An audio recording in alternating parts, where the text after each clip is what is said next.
ممن خلق الأرض والسماوات العلى الرحمن على العرش استوى له ما في السماوات وما في الأرض وما بينهما وما تحت الثرى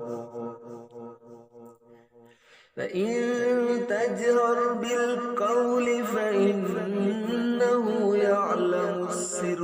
وأخفى الله لا إله إلا هو له الأسماء الحسنى فهل أتاك حديث موسى إذ رأى نارا فقال لأهلهم كثوا